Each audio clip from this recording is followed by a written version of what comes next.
Hey guys, so welcome back again to my channel. For today, we have something from Trunc, and I will show you guys my new bag from Polo Ralph Lauren.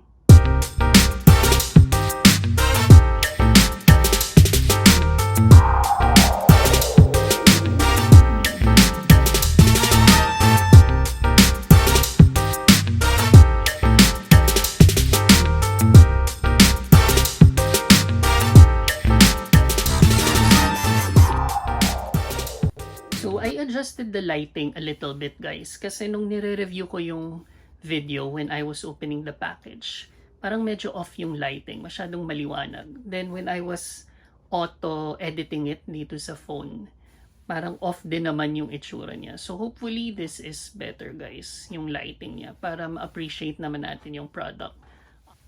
So going back guys, this tote, nagustuhan ko na siya. I initially saw this Ralph Lauren website. Although during that time, ibang tote bag yung binili ko. They had another tote, simple black tote lang siya, all canvas.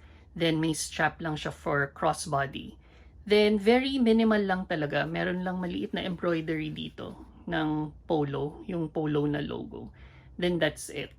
And I will show you guys pag dumating na kasi nga binili ko siya sa US website. And syempre, hindi ko pina-airship din nagtitipid ako. So, via cargo, sea cargo siya. So, it's gonna take parang 2 months before it arrives. So, hopefully, since mga November ko binili, dumating na siya soon.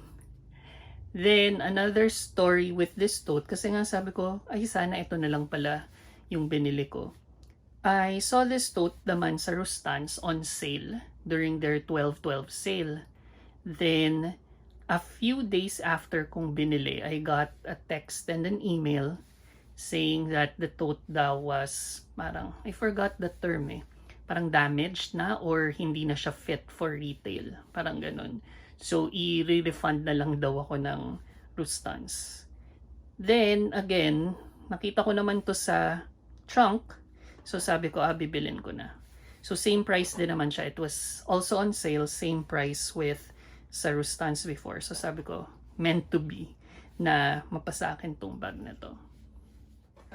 Now, the thing that I really like about this bag is yung overall look niya.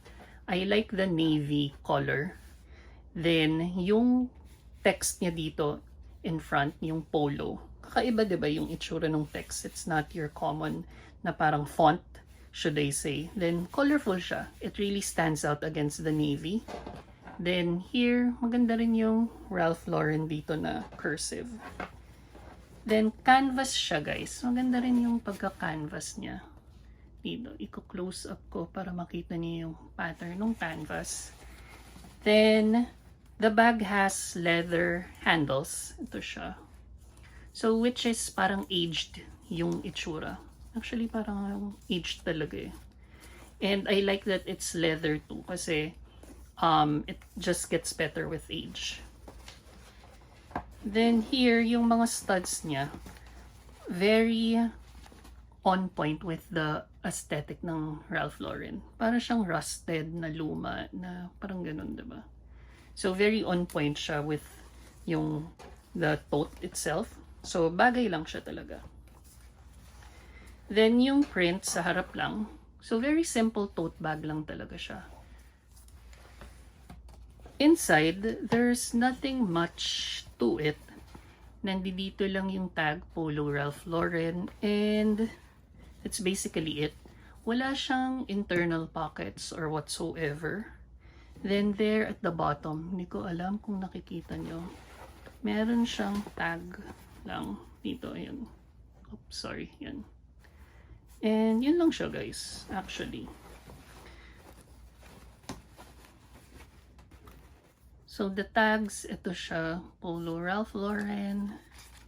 Then this retails for $5,650.